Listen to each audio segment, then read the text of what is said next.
मैं स्वागत करता हूं आपका जागो उत्तराखंड में। मैं देहरादून में हूं, जो उत्तराखंड की अस्थायी राजधानी है।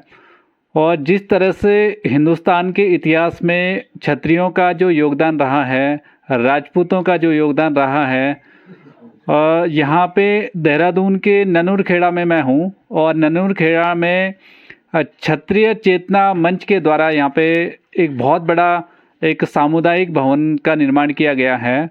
और लगभग यहाँ पे 300 लोग इस संस्था के साथ में जुड़े हुए हैं। कई सारे जो फंक्शंस होते हैं वहाँ पे संपादित किए जाते हैं। काफ़ी लंबा चौड़ा एरिया है, जैसे मैंने अभी वहाँ पे देखा। बहुत बड़े हॉल हैं, कम्युनिटी हॉल हैं, और शादियाँ और तमाम तरह के फंक्शन भी वहाँ पे किए जा सकते हैं। समाज हित में किए गए ये एक सराहनीय कार्य होते हैं जो हमेशा हमेशा के लिए अमर रह जाते हैं। जिस तरह से मैंने पहले बताया कि क्षत्रियों का बहुत बड़ा योगदान रहा है, चाहे वो मुग़ल काल की बात हो या अंग्रेज़ों के अधीन जब भारत था, वहाँ से आज़ादी दिलाने से लेकर के और आज भी हमारे उत्तराखंड ही नहीं पूरे देश में क्षत्रियों का एक बड़ा योगदान है। उसी क्रम में आज मेरे साथ में क्षत्रिय चेतना मंच जो है देहरादून ननूरखेड़ा में, उसके अध्यक्ष ठाकुर मोहन सिंह चौहान जी मेरे साथ में हैं। मैं उनसे बात करूंगा क्या क्या काम उनकी संस्था कर रही है। मैं सबसे पहले तो आपका स्वागत करूंगा और आपको बधाई भी दूंगा, और साथ साथ में धन्यवाद भी आपको दूंगा कि आप जो ये चेतना का काम कर रहे हैं देहरादून ननूरखेड़ा में। 300 से ज़्यादा आपके संस्था में सदस्य हैं और कई सारे सामाजिक काम आप वहाँ पे कर रहे हैं। आपके द्वारा कम्युनिटी हॉल का वो शेड का निर्माण किया गया और सारा भी वहाँ पे काम किया गया। कितने लोग हैं, क्या क्या काम कर रहे हैं वहाँ पे अभी? हम जो हैं ये कार्यकारिणी हमारी 11 आदमी की हैं जी। जिसमें मतलब सचिव, महासचिव और ये उपाध्यक्ष, कैशियर सब मिला करके, अन्य सदस्य मिला करके 11 आदमी की हमारी एक कमेटी है कार्यकारिणी। और बाकी जो सदस्य हैं आजीवन, वो अपने सक्रिय सदस्य हैं जो जैसे ज़रूरत पड़ती है, काम उनको बताया जाता है, वो काम करते हैं। सामाजिक काम हमारा ये एक सामाजिक काम है। सर्वप्रथम तो क्षत्रिय जो कि ब्राह्मण, क्षत्रिय, वैश्य, शूद्र 4 वर्ण हैं समाज के अंदर, जो बहुत पूर्व से हमारे बड़े विद्वानों ने बनाए हुए हैं, उनके आधार पर पहला कर्तव्य हमारा यह है कि क्षत्रियों में चेतना पैदा की जाए ताकि समाज के हित में और समाज को प्रगतिशील बनाने में वो अपना योगदान दे सकें। इस समय चारों वर्णों में क्षत्रिय वर्ण मेरी समझ से बहुत मतलब अपने कर्तव्य से विमुख हो चुका है, जिसका नतीजा समाज में दिखाई दे रहा है कि क्षत्रिय जो ये सबसे उच्च वर्ण है, ये बहुत नीचे चला गया है।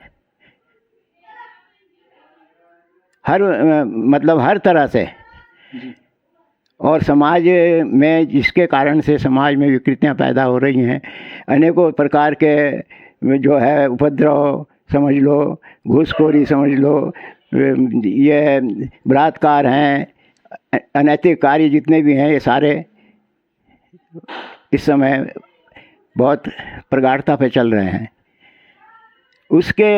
उसी को दूर करने के लिए हमारा ये कर्तव्य है कि भाई क्षत्रियों में ये चेतना पैदा की जा रही है। सोचो, समझो और अपना जो पूर्व का धर्म था, जो क्षत्रिय हमारे पूर्वज जो अब से हजारों साल पहले थे, उन्होंने क्या किया, उनका क्या समाज में स्थान था और आज हमारा क्या है।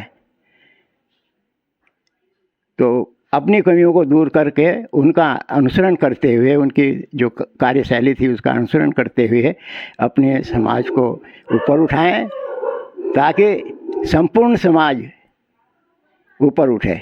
क्षत्रिय के ऊपर ही बाकी समाज आधारित है। क्षत्रिय एक ऐसी क्या है, ऐसा वर्ण है जो हर दृष्टि से सर्वोपरि है। उसके अंदर सब कोई है, ब्राह्मण क्षत्रिय वैश्य शूद्र चारों वर्ण हैं क्षत्रिय के एक वर्ण के अंदर समाहित हैं। और उसी में ये कमी आने की वजह से आज हमारे देश, हमारे समाज की ये स्थिति हो रही है। आपकी संस्था वहाँ पे लगातार सामाजिक कार्य करती है, लेकिन आप जैसे मैंने वहाँ पे देखा कि व्यक्तिगत जो आपका योगदान है, कई लोग सक्षम होते हैं लेकिन फिर भी सामाजिक कार्यों पे नहीं वो लगाते, लेकिन आप सक्षम हैं और आपने वहाँ पे काम किया है व्यक्तिगत तौर पे भी। किस तरह से आपके दिमाग में ये सोच आती है? देखो ऐसा है, ये देखो सक्षम तो एक तरीके से मानने का आदमी की सोच के ऊपर आधारित है। मैं 10 रुपये में भी खुश हूँ और 100 रुपये में भी खुश हूँ। 10 रुपये में अपना काम चला सकता हूँ और 100 रुपये में भी चला सकता हूँ। तो ये हर आदमी की अपनी सोच है, वो 100 रुपये में चला सकता है या 10 रुपये में चला सकता है। आजकल हर व्यक्ति की आवश्यकताएं इतनी विस्तृत हो गई हैं, इतने विस्तार में चली गई हैं कि वहाँ पैसे की कोई कीमत नहीं है, चाहे जितना खर्च कर ले। और अपने ऊपर खर्च, बगल में 4 भाई हैं, एक भाई अनपढ़ है किसी वजह से या अपंग है, शारीरिक रूप से ठीक नहीं है, उसकी मदद नहीं करेंगे कोई। अपने ऊपर चाहे जितना मर्जी उतना खर्च कर लो अपने लिए। तो मेरी सोच, अपनी सोच है, ये हर एक की नहीं है, मेरी अपनी सोच है कि भाई देखो, हम अपने से पहले अपने बगल वालों को देखना चाहिए कि वो किस स्थिति में है। अगर उसको आवश्यकता है, किसी चीज़ की ज़रूरी है, तो उसकी पूर्ति करना हमारा कर्तव्य है। ये मेरी सोच है। जी बहुत बहुत धन्यवाद आपका। तो जिस तरह से यहाँ पे जो क्षत्रिय चेतना मंच है लगातार क्षत्रियों में वो चेतना जागृत करने का काम कर रही है, जो कहीं ना कहीं एक सुसुप्त अवस्था में चली गई है।